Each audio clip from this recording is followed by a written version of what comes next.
श्री गणेशाय नमः, सरस्वत्यै नमः। संस्कृत व्याकरण के कारक प्रकरण में आपका स्वागत है। ये कारक प्रकरण का आपका चौथा वीडियो है। इससे पहले हमने 3 वीडियो बना दिए। पहले वीडियो में कारक को समझाया गया और कर्ता कारक को, दूसरे वीडियो में कर्म कारक को समझाया गया और तीसरे पार्ट में करण और संप्रदान कारक को समझाया था। अब आपको पंचमी विभक्ति अपादान कारक पढ़ा रहे हैं। संस्कृत में कारक की कुल अलग ही विशेषताएं होती हैं जो अपने नियमों में जाने जाते हैं। तो यहाँ पर पंचमी विभक्ति में आपके कुल 16 नियम हैं। द्वितीय विभक्ति कर्म कारक में आपके 10 नियम थे और इसके बाद में तृतीय विभक्ति करण कारक में 8 नियम थे और चतुर्थी विभक्ति में आपके 12 नियम थे और पंचमी विभक्ति में आपके कुल 17 नियम है। 17 नियम आपको समझाएंगे। तो एक एक नियम में जो बातें लिखी हैं वो आपको माइंड में रखनी है, शॉर्ट नोट्स बना करके आपको दिमाग में रखना है, क्योंकि यहाँ पर आपको थोड़े में बहुत कुछ ज्यादा समझाया जाएगा। यहाँ जो आपको दिख रहे हैं एक एक नियम में यहाँ पर बहुत सारी किताबें भरी जा सकती है। जैसे एक नियम है तो इसमें एक पेज पूरा भर जाता है, लेकिन आपके दिमाग में कैसे रहे उस तरीके से बहुत अच्छे से नोट्स बना करके हम आपको बता रहे हैं, समझा रहे हैं। वीडियो शुरू करने से पहले हम आपको बता दें कि पूरे राजस्थान के अंदर कक्षा 6ठी से 10वीं तक संस्कृत की पुस्तक के सभी पाठों को बहुत अच्छे से हमारे चैनल पे समझाए हुए हैं और इसके अलावा 6ठी से 10वीं तक व्याकरण को भी बहुत अच्छे सिलेबस के अनुसार बोर्ड परीक्षा में, बोर्ड क्लासों में, बोर्ड पैटर्न के अनुसार समझाया हुआ है। और रीट के लिए जो तैयारी करने वाले first language, second language Sanskrit के भी पूरे चैप्टर हमारे इसी चैनल पे हैं। केवल आपको प्लेलिस्ट में जाकर के अपनी अपनी क्लास के और रीड के वीडियोस को ढूंढना है, वहां पर एक ही जगह आपको मिल जाएंगे, प्लेलिस्ट में जाकर के हमारे चैनल में। शुरू करते हैं। कारक, कारक में 5वां। देखिए पहला नियम तो सबके अंदर सिंपल ही था, जो अपने पहले वीडियो में सभी कारकों की परिभाषा, कारक की परिभाषा और संस्कृत में जो 6 कारक होते हैं 6 कारक की परिभाषा बोले थे, उसमें जो पंचमी विभक्ति में अपादान कारक था। तो अपादान की क्या विशेषता है?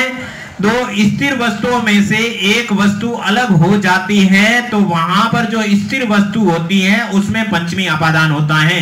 ये चीज पहले वीडियो में समझाई हुई है। 2 स्थिर वस्तुएं जैसे गंगा, नदी और हिमालय 2 स्थिर वस्तुएं हैं, तो वहां से गंगा अलग हो गई तो पीछे कौन रह गया? हिमालय। तो हिमालय में अपादान होगा। 2 स्थिर वस्तुओं में से जो वस्तु अलग हो जाती है उसमें अपादान होता है। ये पहला नियम है। दूसरा अलग है। तो पहले का उदाहरण देख लीजिए, सबके अंदर एक एक उदाहरण दिए हुए हैं। एक एक उदाहरण से आपको समझ जाना है। बहुत सारे उदाहरण प्रैक्टिस आपको कोई भी किताबों में मिल सकती है। वृक्षात पत्रम पतते, वृक्षात यानी वृक्ष से, पत्रम यानी पत्ता, पतति यानी गिरता है, वृक्ष से पत्ता गिरता है। तो यहाँ पर वृक्ष और पत्ता दोनों चीज है, दोनों में अलग होने की स्थिति में देखो, अलग होने की स्थिति वाला से और साथ में रहने की स्थिति वाला से हमारे पिछले वीडियो में, तीसरे वीडियो में जाकर के देखें, तृतीयकरण कारक समझाया था, वहां पर अच्छे से समझाया हुआ है, तो आपको वहां समझ में आ जाएगा। वृक्ष से पत्ता गिरता है, तो वृक्ष और पत्ते 2 स्थिर वस्तु है, उसमें से पत्ता अलग हो रहा है तो आपको लग रहा है पत्ता है अपादान। अपादान पत्ता नहीं है, अपादान वृक्ष है। जो पीछे स्थिर वस्तु रहती है वो होता है, उसमें पंचमी लगती है, इसलिए यहाँ पर पंचमी है।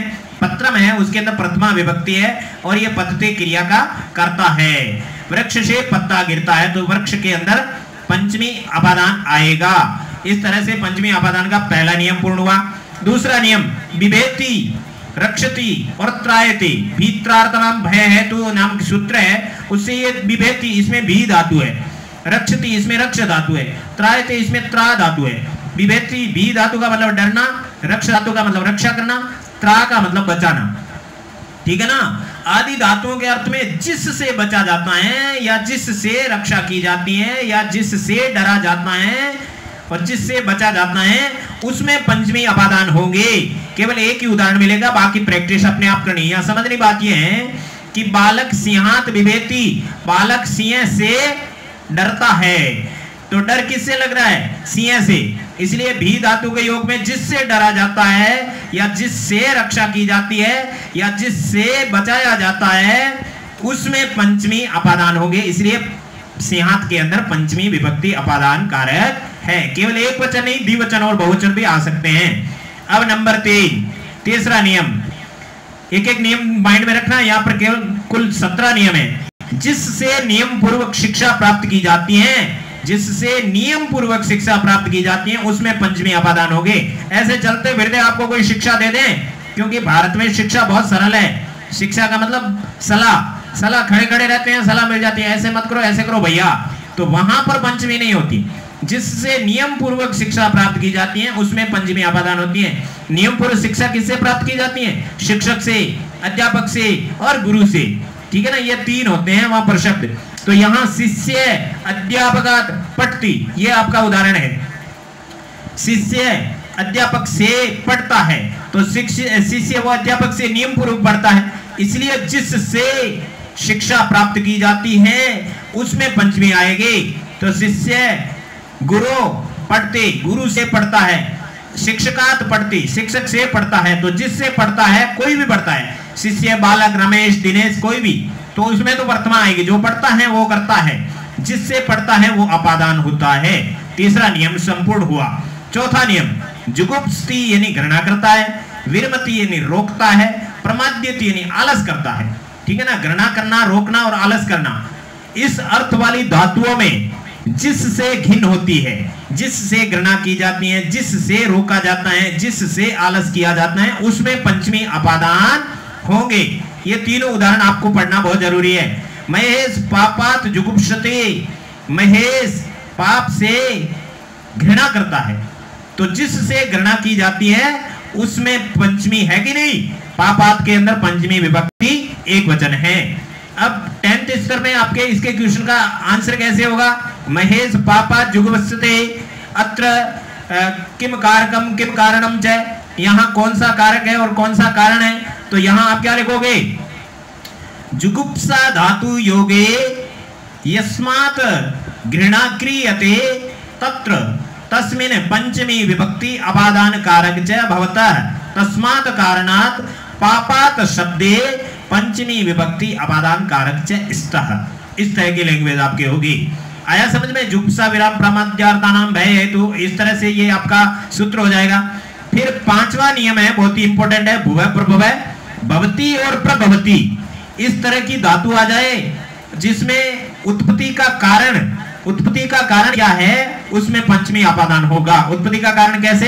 गंगा हिमालयात प्रभवती, गंगा हिमालय से निकलती है, तो यहाँ प्रभवती आ गया ना, तो गंगा के निकलने का कारण क्या है? उत्पत्ति का कारण क्या है? हिमालय, तो हिमालय के अंदर पंचमी विभक्ति आएगी। रीट लेवल में क्वेश्चन कैसे पूछा जाएगा? यहाँ पर नियम कौन सा है, कारण मतलब सूत्र कौन सा है, तो सूत्र आपको लिखना भुव प्रभव जनि कृत्व प्रकृति भी सूत्र आएगा आपके। तो यहाँ पर गंगा हिमालय से निकलती है, तो इसके अंदर पंचमी विभक्ति आती है। प्रभवती और भवती शब्द के पहले जो निकलने का कारण होता है, उत्पत्ति का कारण होता है, उसमें पंचमी होती है। ये पांचवा नियम। अब छठा नियम, जायते धातु में उत्पन्न होने का जो कारण होता है, जन्म देने का जो कारण होता है, उसमें पंचमी अपादान होते हैं। जायते में जन धातु है, सूत्र क्या है? जनि कृत्व प्रकृति। जन धातु यानी जन्म लेने के योग में जो प्रकृति होती है, मतलब उसका कारण होता है, उस कारण में पंचमी है। जैसे गोमयात वृश्चिक जायते, गोबर से बिच्छू पैदा होता है, गोबर से बिच्छू पैदा होता है, तो बिच्छू यहाँ पर कर्ता हो गया, प्रथमा विभक्ति आ गई वृश्चिक के अंदर, और जायते में जन धातु है, जन धातु के ये जो बिच्छू है उसके पैदा होने का कारण क्या है? गोमय। गोमय का मतलब गोबर। गोबर में बिच्छू कैसे पैदा होता है? जो डांगर होते हैं, गाय भैंस पशु आदि होते हैं, वो दूर कहीं चरने के लिए जाते हैं, वहां पर गोबर वगैरह कर देते हैं, तो वह छाया में पड़े रहते हैं, तो वो सड़ जाते हैं। उसके बाद में कई दिनों बाद में उसी गोबर के अंदर बिच्छू पैदा हो जाते हैं, लेकिन उसको जन्म देने वाली कोई भी बिच्छूड़ी वहां पर नहीं होते हैं, लेकिन वहां केवल गोबर से बिच्छू पैदा हो रहा है, इसलिए उस गोबर ने उत्पत्ति का कारण बन गया। वो जन धातु के योग में उत्पत्ति का कारण बन गया, इसलिए गोमयात के अंदर पंचमी गोमय शब्द है, गोमय शब्द के पंचमी एक वचन रामात की तरह गोमयात बन गया, उसमें पंचमी विभक्ति एक वचन है। गोमयात वृश्चिक है जायते, गोबर से बिच्छू पैदा होता है। बात समझ में आई? अब है आपका सातवां नियम। सातवें नियम के अंदर नीलीयते, नीलीयते यानी छुपने, छुपने अर्थ में जिससे छुपा जाता है उसमें पंचमी अपादान होता है। जिससे छुपा जाता है, जैसे बालक है मातु नीलीयते, बालक माता से छिपता है, तो बालक माता से छिपता है, तो किससे छुप रहा है? माता से। इसलिए माता शब्द में आपके पंचमी विभक्ति अपादान कारक है। ऋकारांत शब्द है मातृ, मातुः, ठीक है ना। पंचमी विभक्ति में मातु, पंचमी एक वचन में, तो यहाँ पंचमी विभक्ति बालक करता है प्रथमा विभक्ति। मातु पंचमी और षष्ठी एक जैसी होती है, यहाँ पर पंचमी विभक्ति है। और नीलीयते यानी छुपता है, तो जिससे छुपा जाता है उसमें पंचमी आती है। इस तरीके से आपके पंचमी विभक्ति के कुल 17 नियम है। इसमें 8वां नियम देख लीजिए, वार्यति। वार्यति यानी रोकना, वारना है ना, वारना। रोकने अर्थ वाली धातुओं में किसी को जिससे, मतलब जिसके लिए, जिस वस्तु के लिए रोका जाता है उसमें पंचमी अपादान होता है। बात समझ में नहीं आई? मतलब बालक को शक्कर खाने से रोका जाता है। बालक को किससे रोका जाता है? शक्कर खाने से रोका जाता है। तो यहां पर बालक को रोका जाता है, माता रोकती है, लेकिन किससे रोका जाता है? शक्कर खाने से। तो शक्कर में पंचमी आएगी। बात समझ में आई? जिस चीज के लिए रोका जाता है, जिसके लिए रोका जाता है, जिस वस्तु के लिए रोका जाता है, उस वस्तु में पंचमी विभक्ति होती है वार्यति धातु के योग में। उदाहरण देके समझाते हैं। कृषक यविभ्य गाव वार्यति। कृषक यानी किसान, यविभ्य यानी जवों के लिए, जव होते हैं ना, जव की खेती है, उसके लिए गाव वार्यति गाय को रोकता है। किसान यवों के लिए गाय को रोकता है। वार्यति यानी रोकता है। कौन रोकता है? किसान रोकता है, कर्ता बन गया। किसको रोकता है? गाय को रोकता है, गाय कर्म हो गई। लेकिन किसके लिए रोकता है? यवों के लिए। यानी किसान के खेत में कोई गाय घुस गई। अब किसान के खेत में गाय घुस गई तो यह किसान क्या करता है? उस खेत के अंदर जब की जो खेती है ना, उस खेती के अंदर जो जब खा जाएगी वो, इसलिए उसको वहां से रोकती है, रोकता है ना। तो यहां पर यव के लिए रोकता है, यव की खेती के लिए रोकता है, तो उसमें चतुर्थी आ रही है। वार्यति धातु आपको समझ में आ गया? किसान यवों के लिए गाय को रोकता है, तो यव में चतुर्थी विभक्ति आएगी, वार्यति संपूर्ण हुआ। अब 9वां प्रत्यय प्रकरण अपने पढ़ा था, वहां पर भी मैंने आपको ये तद्धित प्रत्यय के तरप और ईयसुन प्रत्यय में आपको समझाया था। और तमप और इष्टन प्रत्यय है वो जो सप्तमी अधिकरण में आपके आएंगे। तो तरप और ईयसुन प्रत्ययों में जिससे तुलना की जाती है उसमें पंचमी अपादान होती है। प्रत्यय आपने पढ़े हैं तो आपका तरप प्रत्यय दोनों के बीच में तुलना की जाती है, ईयसुन प्रत्यय भी दोनों के बीच में तुलना की जाती है, तमप और इष्टन प्रत्यय सभी के बीच में तुलना की जाती है। तो जहां पर सभी के बीच में तुलना की जाती है वहां षष्ठी और सप्तमी आती है। लेकिन तरप और ईयसुन प्रत्यय दोनों के बीच में तुलना की जाती है, वहां पर पंचमी विभक्ति आती है जिससे तुलना की जाती है। राम है श्यामात पटुतर अस्ति। राम श्याम से चतुर है, तो राम की तुलना किससे की गई है? श्याम से। तो राम चतुर है कौन? राम, इसलिए राम तो कर्ता हो गया। अब किससे चतुर है? श्याम से। तो श्याम के अंदर पंचमी विभक्ति अपादान कारक आएगा। ये आपके 9वां नियम कहता है। अब जन्म भूमि स्वर्गाद अपि गरीयसी। जन्म भूमि क्या हुआ है? इकारांत स्त्रीलिंग शब्द है, तो यहां जन्म भूमि प्रथमा विभक्ति। गरीयसी के अंदर ईयसुन प्रत्यय है, आपने प्रत्यय पढ़े होंगे। तो गरीयसी में स्त्रीलिंग ईयसुन प्रत्यय है, तो यहां पर जन्म भूमि स्वर्ग से भी बढ़कर है। तो जन्म भूमि की तुलना किससे की गई है? स्वर्ग से। तो यहां पर दोनों के बीच में तुलना है। किसकी तुलना की गई है? किसकी तुलना की गई है? यहां पर जन्म भूमि की तुलना की गई है। किससे की गई है? स्वर्ग से की गई है। तो जिससे तुलना की जाती है उसमें पंचमी अपादान आता है। तो यहां पर किसकी तुलना की गई है? राम की। किससे? श्याम से। कौन से प्रत्यय से? तरप प्रत्यय से। तो तरप प्रत्यय और ईयसुन प्रत्यय से जिसकी तुलना की जाती है उसमें तो प्रथमा आती है, जिससे तुलना की जाती है उसमें पंचमी अपादान होगा। राम श्याम से चतुर है, जन्म भूमि स्वर्ग से भी बढ़कर है, गरीयसी में स्वर्ग से, यहां पर पंचमी अपादान, यहां पंचमी। तरप और ईयसुन प्रत्यय समझ में आ गया? चलिए अब 10वां पराजयते।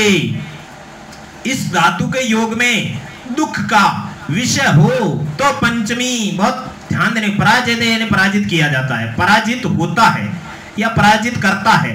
तो ये जो पराजय पे है ना, इसके अंदर इस धातु के योग में दुख का विषय हो तो पंचमी आ जाएगी और सुख का हो तो द्वितीया आएगी। ये दोनों बातें याद रखनी है। जैसे दुख का विषय से अध्ययनात् पराजयते, वह पढ़ाई से हार गया, वह पढ़ाई से हार गया, वह पढ़ाई से हार गया दुख का विषय है या सुख का विषय है? दुख का विषय है, क्योंकि पढ़ाई से हार गया। ठीक है ना, तो यहां पर पढ़ाई में पंचमी आएगी। दुख का विषय हो तो पराजय, जैसे पहले जिससे पराजित होता है उसमें पंचमी आएगी।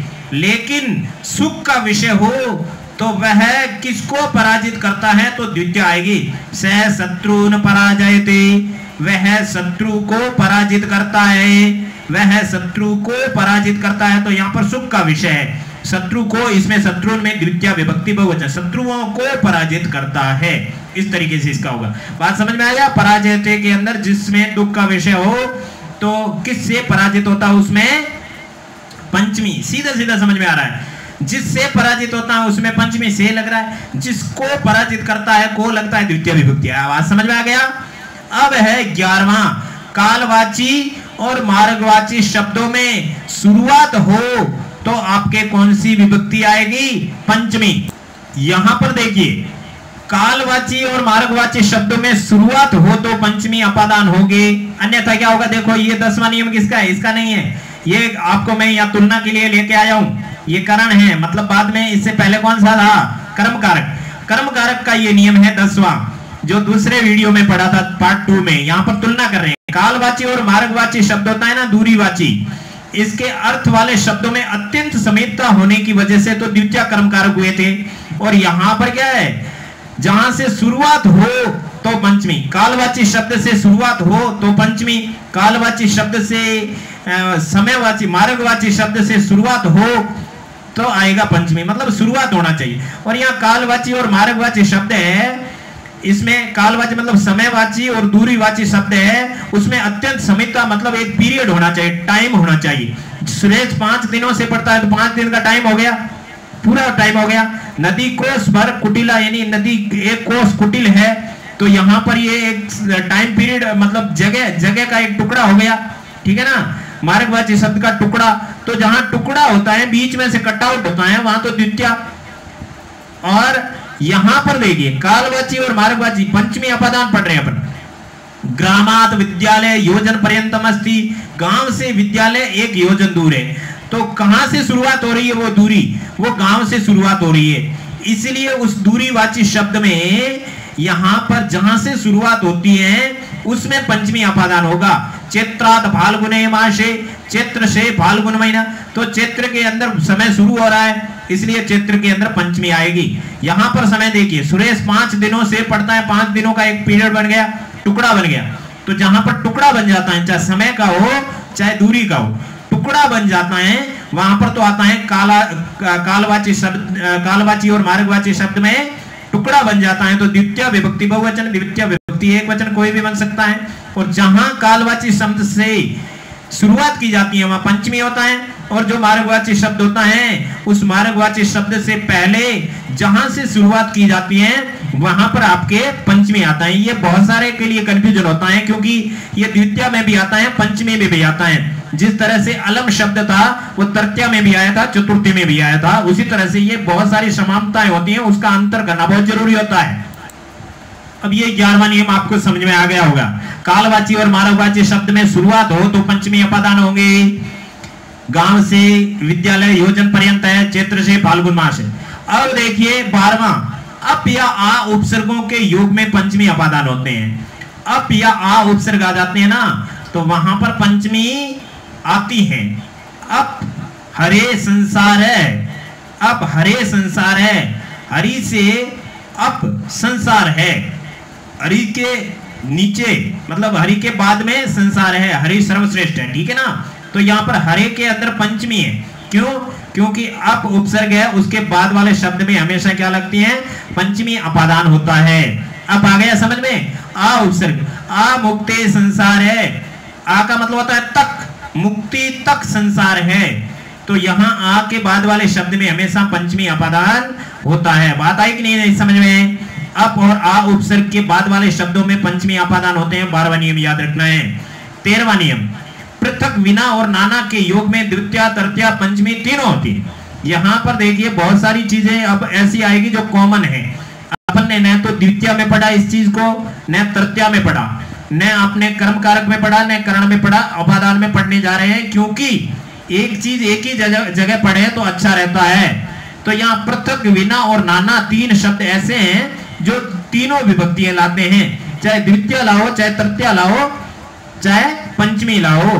पृथक विना ना अन्य तृतीय अन्य तरस्यम, सूत्र क्या कहता है कि पृथक विना और नाना शब्द है वो द्वितीय तृतीय और पंचमी तीनों राइट करता है। जैसे रामम, रामेण, रामाद, पृथक, पृथक शब्द की जगह विना भी ले आ सकते हैं, नाना भी ला सकते हैं। तो ये पृथक शब्द है, इसके योग में रामम भी लिख सकते हो, इसके योग में रामायण भी लिख सकते हो, इसके योग में रामाद भी लिख सकते हो। रामम लिखोगे द्वितीय हो जाएगा, रामण लिखोगे तृतीय हो जाएगा, रामाद लिखोगे पंचमी हो जाएगा। रामम पृथक नास्ति, रामेण पृथक नास्ति, रामाद पृथक नास्ति, तीनों राइट है। अर्थ क्या होता है? राम से अलग नहीं है, राम से अलग नहीं है, राम से अलग नहीं है। विना लाओगे तो रामम विना नास्ति, राम के बिना नहीं है। नाना लाओगे तो रामम नाना नास्ति, राम से भिन्न नहीं है। नाना यानी भिन्न या विभिन्न, राम से विभिन्न नहीं है। इस तरह से तीनों पृथक विना और नाना के योग में द्वितीय तृतीय पंचमी विभक्ति आती है। अब बहुत ही इंपॉर्टेंट नियम है 14वां। यह नियम क्या कहता है? दूर और अंतिक, दूर और अंतिक, दूर का मतलब दूर होता है, अंतिक का मतलब पास में।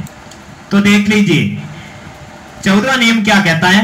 अपादान कारक पंचमी विभक्ति का कुल आपके 17 नियम है। 14वां नियम कहता है दूर और अंतिक, दूर यानी दूर, अंतिक यानी पास में, अर्थ वाले शब्दों में, अर्थ वाले शब्दों में भाई बहुत ही ध्यान देने की बात है। द्वितीय विभक्ति, तृतीय विभक्ति, पंचमी विभक्ति और सप्तमी विभक्ति होती है। दूर और अंतिक शब्द है ना, उसके अंदर तो आप द्वितीय विभक्ति, तृतीय विभक्ति, पंचमी और सप्तमी कोई भी लगा सकते हैं। द्वितीय तृतीय पंचमी सप्तमी, द्वितीय तृतीय पंचमी सप्तमी। शब्दों में कौन सी लगानी है? शब्दों में लगानी है द्वितीय तृतीय पंचमी सप्तमी, ये आपके शब्द है, ठीक है ना। दूर और अंतिक शब्द में आप 23 57 यानी द्वितीय तृतीय पंचमी सप्तमी लगा सकते हो। बात समझ में आ रही है क्या? ये द्वितीय तृतीय पंचमी सप्तमी आपको किसमें लगानी है? शब्दों में। कौन से? दूर और अंतिक शब्दों में द्वितीय तृतीय पंचमी लगानी है, परंतु इसके योग में, योग में यानी पहले बाद में जो भी शब्द आता है ना, उन शब्दों में पंचमी और षष्ठी होगी ओनली। उसके योग में जो भी शब्द आएगा उसमें पंचमी और षष्ठी होगी, वहां से केवल पंचमी आ रही है।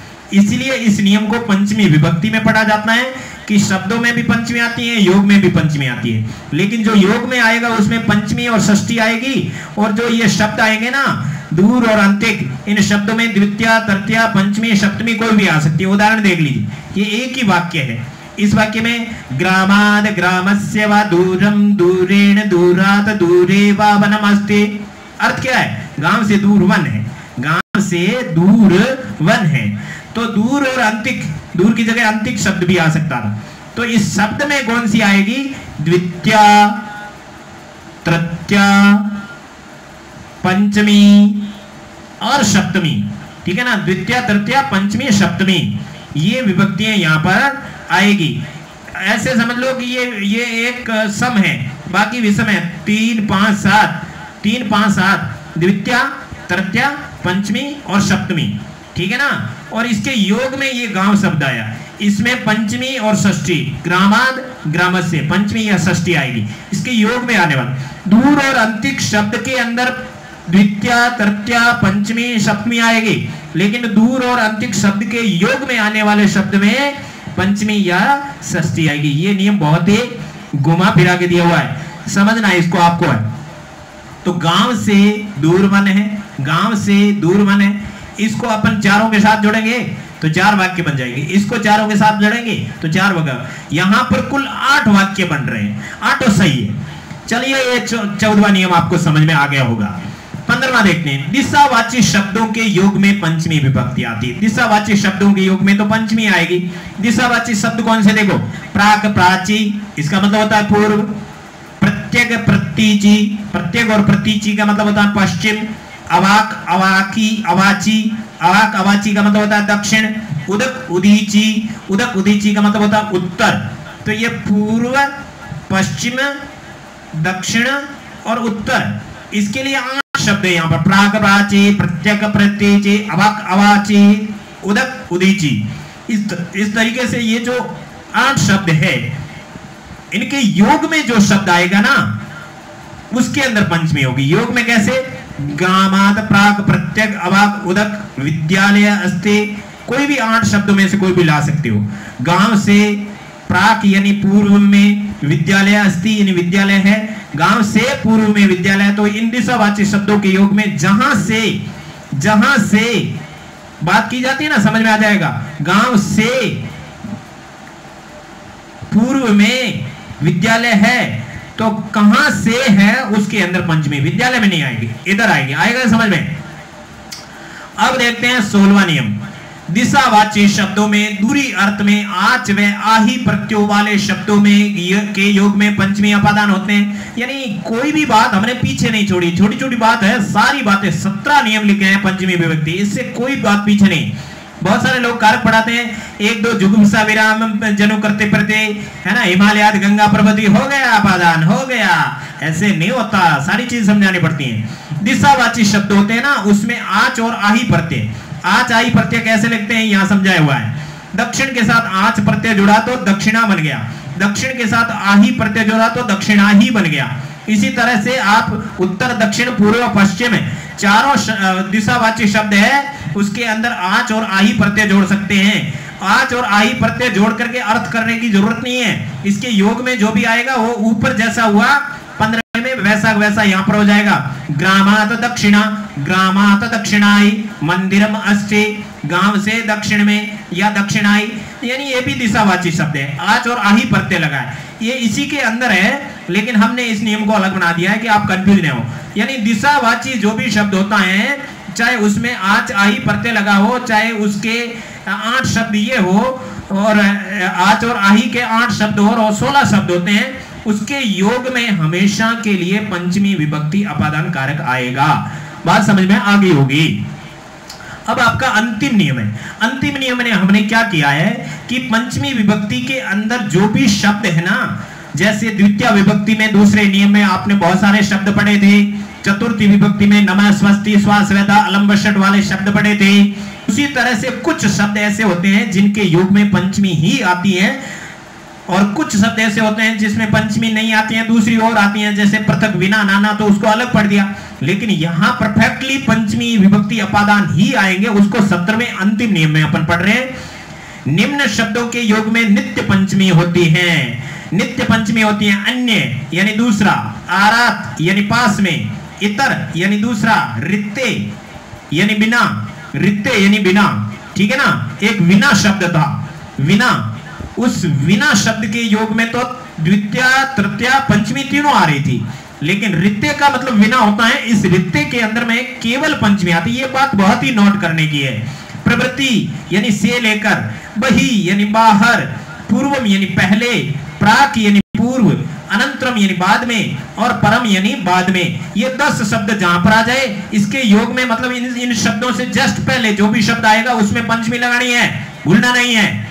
ग्रामात रित्ते मुक्ति न भवति, ज्ञान के बिना मुक्ति नहीं होती। तो यहां पर ज्ञान के बिना तो षष्ठी होनी चाहिए ना, के, लेकिन पंचमी, क्योंकि रित्ते शब्द के योग में हमेशा पंचमी अपादान कारक होते हैं, इसलिए ज्ञानात के अंदर पंचमी अपादान कारक है। इस प्रकार से सारे शब्दों का प्रयोग आप कर सकते हैं, और इसी के साथ में अपनी कौन सी विभक्ति पूरी हो गई, पंचमी विभक्ति अपादान कारक। चलिए अब पढ़ लेते हैं षष्ठी विभक्ति। षष्ठी विभक्ति होती है, कारक नहीं होता है, यहाँ पर कोई कारक नहीं लिखा हुआ है, क्योंकि कारक वो होता है जिसका संबंध क्रिया से होता है। अब संबंध का संबंध क्रिया से नहीं होता है, हिंदी में जो संबंध कारक होता है उसका क्रिया से संबंध नहीं होता है, इसलिए षष्ठी विभक्ति होती है, केवल कारक नहीं होता है। कारक और प्रतिपादिकार्थ से भिन्न अर्थ में षष्ठी विभक्ति होती है। कारक नहीं होना चाहिए और प्रातिपदिकार्थ नहीं होना चाहिए, उससे भिन्न होता है, उसके अंदर षष्ठी विभक्ति होती है। ये आपका षष्ठी विभक्ति का पहला नियम। गंगाया जलम, गंगा का पानी, सताम विभूति है, सज्जनों की संपत्तियां, यहां पर क्या है, इसमें षष्ठी विभक्ति है, कोई कारक नहीं है। अब देखिए और आपके 6 नियम है। एक नियम हमने पढ़ लिया जो कि सिंपली षष्ठी तत्पुरुष समास के शब्द होते हैं। समास हमने जो पढ़े हैं हमारे चैनल के अंदर, उस समास के अनुसार यहां पर षष्ठी तत्पुरुष समास है। और भी ये जो 5 नियम हैं इसके अंदर कहां कहां पर षष्ठी विभक्ति प्रयुक्त होती है। हेतु शब्द में शब्द के प्रयोग एवं अर्थ दोनों के होने पर षष्ठी विभक्ति होती है। हेतु का मतलब कारण, ठीक है ना। कारणवाची शब्द में अपन ने पीछे भी पढ़े थे, कारणवाची शब्द के अंदर तृतीया और प्रयोजनवाची शब्द के अंदर पंचमी, वो अपने कारण प्रयोजन पढ़ा था। लेकिन यहाँ फिर से हेतु आ गए। हेतु का मतलब कारण, तो ये शब्द खुद आना चाहिए, यहाँ पर शब्द खुद आना चाहिए और अर्थ भी होना चाहिए उसका। इसका अर्थ क्या होता है, कारण। तो हेतु शब्द के प्रयोग और अर्थ दोनों के होने पर षष्ठी विभक्ति होती है। जैसे अध्ययन से हेतु वसते, अध्ययन से यानी पढ़ाई के, हेतु यानी कारण, वस्ती यानी रहता है। वह किसके कारण रहता है, पढ़ाई के कारण रहता है। तो यहाँ हेतु शब्द आना चाहिए। हेतु में षष्ठी विभक्ति होगी और अध्ययन के अंदर भी षष्ठी विभक्ति होगी। बात समझ में आ रही है। अब देखिए तीसरा है कृत प्रत्ययों वाले शब्दों के योग में कर्ता और कर्म में षष्ठी विभक्ति होती है। बहुत ही इंपॉर्टेंट बात बताइए। कृत प्रत्यय जैसे कृति, तुलसीदास से कृति, कृति के अंदर कृ धातु कथिन प्रत्यय, कथिन प्रत्यय कृत प्रत्यय है, इसलिए कृत प्रत्यय होने के कारण यहाँ पर इधर षष्ठी विभक्ति। कर्ता और कर्म में यहाँ पर यह कर्ता है, तुलसीदास करता है ना, तुलसीदास से कृति, तुलसीदास की रचना। अब रचना है, उसका कर्ता कौन है, तुलसीदास, इसलिए कर्ता में षष्ठी आएगी कृत प्रत्यय आने की वजह से। यहाँ पर पठनम में ल्युट प्रत्यय है, ल्युट प्रत्यय आपका कृत प्रत्यय है। कृत प्रत्यय में प्रत्यय प्रकरण में आप पढ़े हैं तो आपको पता है कत कत्वत्व सत्री सानक तव्यत अन्य लुट, ये सारे क्या है, कृत प्रत्यय। कृत प्रत्यय वो होते हैं जो क्रियाओं के साथ में जुड़ते हैं। यहाँ पर पठ क्रिया है, उसके साथ में ल्युट प्रत्यय जुड़ा, पठनम, तो यहाँ पर ये कर्म है, ठीक है ना। पठनम पुस्तक से पठनम, पुस्तक को पढ़ना, पुस्तक को पढ़ना, को कर्म हो गया।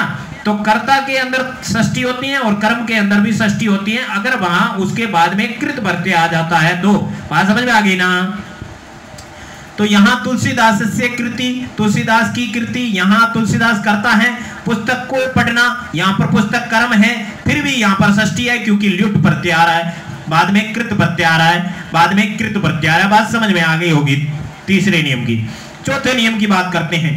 तुल्य है, सदृश, सम है, इन 3 शब्दों के योग में षष्ठी या तृतीया होती है, या तो षष्ठी होगी या तृतीया होगी।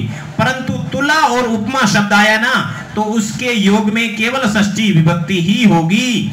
जैसे कृष्ण से कृष्णेन वा तुल्य, तुल्य शब्द आ गया, सदृश आ गया, समय आ गया, तो तुल्य के योग में तो या तो षष्ठी आएगी या तृतीया आएगी। कृष्ण के तुल्य नहीं है, कृष्ण के तुल्य नहीं है, षष्ठी लिखो तृतीया लिखो, नो प्रॉब्लम। लेकिन तुला या उपमा शब्द आ गया तो केवल षष्ठी आएगी। कृष्ण से तुला नास्ति, कृष्ण की तुलना नहीं है, कृष्ण की तुलना नहीं है। तो तुलना और उपमा शब्द के शब्द आना चाहिए ना, ये शब्द खुद आ गया तो षष्ठी विभक्ति आएगी। बात समझ में आई चौथे नियम की। पांचवा नियम बहुत ही इंपोर्टेंट, तमक प्रत्यय और इष्टन प्रत्यय। पंचमी विभक्ति में तरप प्रत्यय और ईश्वर प्रत्यय का जिक्र किया था। यहाँ पर तमक प्रत्यय सभी के बीच में तुलना की जाती है, इष्टन प्रत्यय सभी के बीच में तुलना की जाती है। तो इनके द्वारा जब किसी एक की तुलना किसी समूह से की जाती है तो समूहवाची शब्द में या तो षष्ठी आएगी या सप्तमी आएगी। बात आ रही है समझ में। जैसे कवि नाम कविशु व कालिदास है, श्रेष्ठ है, पटुतम है, व अस्ते। श्रेष्ठ के अंदर इष्टन प्रत्यय, पटुतम के अंदर तमक प्रत्यय। एक ही वाक्य में दोनों बातें समझा दी। तो कवि नाम के अंदर षष्ठी विभक्ति है, या तो षष्ठी आएगी। कविसु के अंदर सप्तमी विभक्ति है, या फिर सप्तमी आएगी। षष्ठी या सप्तमी विभक्ति आती है तो ये समूह है, कवियों का समूह है, समूहवाची शब्द में षष्ठी या सप्तमी आएगी जब किसी एक की तुलना की जाएगी। तो जिसकी तुलना की गई है उसमें प्रथमा आएगी, और जिस बात के लिए प्रत्यय वाला शब्द है उसमें भी प्रथमा आएगी। वहां पंचमी के अंदर भी ऐसा ही था। तो यहाँ पर देखिए कवि नाम कालिदास है श्रेष्ठ है, एक वाक्य बन गया। कवि नाम कालिदास है पठुतम है, दूसरा वाक्य बन गया। कविषु कालिदास है श्रेष्ठ है, तीसरा वाक्य बन गया। कविषु कालिदास है पठुतम है, चौथा वाक्य। 4 वाक्य बन रहे। कवियों में कालिदास श्रेष्ठ है, बात यही है। बात समझ में आई? तमप और इष्टन प्रत्यय की। बाकी वाले प्रत्यय इष्ट, इष्टन और तमप प्रत्यय के प्रत्यय प्रकरण में आप पढ़ सकते हैं, हमारे चैनल में बहुत अच्छे से समझाए हुए हैं। सारे प्रत्यय, कृत प्रत्यय, तद्धित प्रत्यय एक ही साथ में सारे प्रत्यय समझाए हुए हैं। छठा नियम, षष्ठी विभक्ति का छठा नियम। यहां कोई संबंध कारक नहीं है। निम्न शब्दों के योग में षष्ठी विभक्ति ही होगी, यानी अंत में ऐसा नियम बताते हैं कि जहां पर सारे शब्द आ जाते हैं। जैसे अधः, अधः यानी नीचे, अधस्तात् यानी नीचे से, ऊपरी यानी ऊपर, ऊपरीस्तात् यानी ऊपर से, पुरः यानी सामने, समक्षम यानी सामने, समीपम यानी पास में, मध्य यानी बीच में, कृत यानी लिए, के लिए, और अंतः यानी अंदर। इस तरीके से ये 10 शब्द आपको परफेक्टली याद रखने हैं। इनके योग में षष्ठी विभक्ति ही आती है। तो यहां पर देखिए, ये जो आपका शब्द है, यहां एक उदाहरण दिया है, बालकस्य कृते दुग्धम मानिए, बालक के लिए दूध लेके आओ। तो यहां पर कृते का मतलब के लिए, लेकिन ध्यान रहे ये जो अधः शब्द है ना, अधः यानी नीचे, ठीक है ना।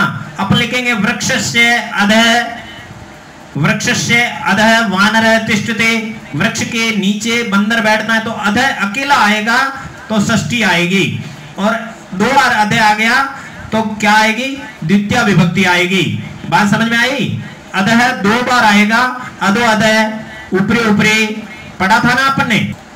ये देखो मैं आपके लिए ले आया, ये कर्म कारक पढ़ा था दूसरे वीडियो में, कारक पार्ट 2 वीडियो में पढ़ा था। तो यहां पर देखो ये षष्ठी विभक्ति का छठा नियम है, अधः। अधः शब्द के योग में अधः का मतलब नीचे, लेकिन यहां पर देखिए अधो अधः है ना, इन शब्दों के योग में द्वितीय अधो अधः यानी सबसे नीचे, उसके योग में कर्म कारक होता है। अधः के योग में षष्ठी। अद्यदि, ये अद्यदि, अद्यदि, अद्यदि, अधि, अधि उपसर्ग है। अधि, अधि शब्द के योग में हमेशा अधि, अधि 2 बार आ रहा है, लेकिन यहाँ पर अधि नहीं है। यहाँ पर क्या है? ऊपरी। ऊपरी शब्द के योग में हमेशा षष्ठी आएगी, लेकिन ऊपरी 2 बार आ गया। देखो यहाँ पर ऊपरी ऊपरी, ऊपरी प्लस ऊपरी, ऊपरी ऊपरी, यण संधि आपको आती है तो ऊपरी ऊपरी 2 बार आ गया, तो उसके योग में हमेशा कर्म कारक सबसे ऊपर, ठीक है ना। केवल ऊपर आएगा। वृक्षस्य ऊपरी, वानर है अस्ति, तो वृक्षस्य के अंदर षष्ठी आएगी। अब यहाँ पर वृक्षस्य ऊपरी ऊपरी आएगा तो वृक्षस्य नहीं आएगा, वृक्षम आएगा, ये कर्म कारक हो जाएगा। बात समझ में आ रही है?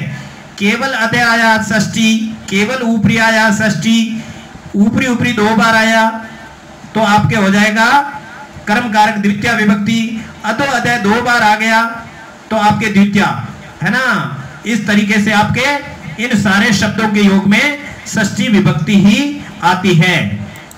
इन्हीं शब्दों के साथ में हम अपनी वाणी को विराम देते हैं, परंतु अगले वीडियो में हम आपको अधिकरण कारक समझाएंगे, और जो आपके 6 के 6 कारक हैं उसके प्रयोग कैसे होते हैं, उसके उदाहरण और सप्तमी विभक्ति आपको समझाएंगे।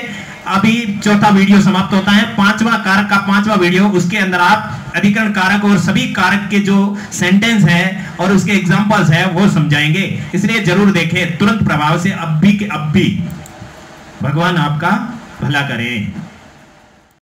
6ठी से 10वीं तक संपूर्ण संस्कृत पढ़ने के लिए चैनल सब्सक्राइब करें।